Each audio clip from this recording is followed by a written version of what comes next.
മാസത്തെ സാമൂഹിക സുരക്ഷാ പെൻഷൻ ജൂൺ 20 മുതൽ വിതരണം ചെയ്യുമെന്ന് ധനമന്ത്രി KN ബാലഗോപാൽ അറിയിച്ചു. എല്ലാവിധ സർക്കാർ അറിയിപ്പുകളും നിങ്ങളിലേക്കെത്താൻ ഈ ചാനൽ സബ്സ്ക്രൈബ് ചെയ്യുക. 62 ലക്ഷത്തോളം പേർക്കാണ് പ്രതിമാസം 1600 രൂപ വീതം പെൻഷനായി ലഭിക്കുന്നത്. നിലമ്പൂർ ഉപതിരഞ്ഞെടുപ്പിൽ ഏറ്റവും കൂടുതൽ ചർച്ചയായത് ക്ഷേമ പെൻഷന്റെ വിതരണത്തിന്റെയും വർധനവിനെയും സംബന്ധിച്ചായിരുന്നു. 19-നാണ് നിലമ്പൂരിൽ വോട്ടെടുപ്പ് നടക്കുന്നത്.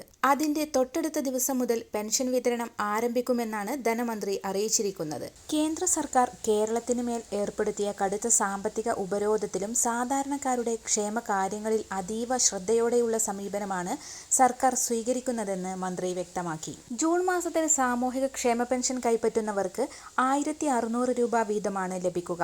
എല്ലാ പെൻഷൻ ഗുണഭോക്താക്കളുടെ ബാങ്ക് അക്കൗണ്ടുകളിലേക്കും കൈകളിലേക്കും വെള്ളിയാഴ്ച മുതൽ വിതരണം ആരംഭിക്കും. ആദ്യം ബാങ്ക് അക്കൗണ്ടുകളിൽ തുക സ്വീകരിക്കുന്നവർക്കായിരിക്കും തുക എത്തിച്ചേരുക. അതിനുശേഷം 1-2 ദിവസങ്ങൾക്ക് ശേഷമായിരിക്കും കൈകളിലേക്കുള്ള വിതരണം ആരംഭിക്കുക.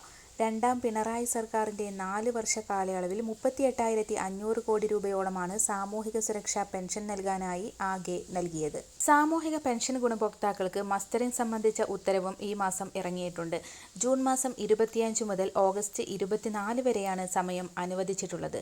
ഇത് സംബന്ധിച്ച് സർക്കാർ ഉത്തരവ് കഴിഞ്ഞ ദിവസമാണ് പുറത്തിറങ്ങിയത്. 2024 ഡിസംബർ 31 വരെ സാമൂഹിക സുരക്ഷാ ക്ഷേമനിധി ബോർഡ് പെൻഷൻ അനുവദിക്കപ്പെട്ട ഗുണഭോക്താക്കൾ ഈ മാസം 25 മുതൽ ഓഗസ്റ്റ് 24 വരെയുള്ള കാലയളവിനുള്ളിൽ വാർഷിക മസ്റ്ററിംഗ് പൂർത്തിയാക്കണമെന്ന് ഉത്തരവിൽ പറയുന്നു.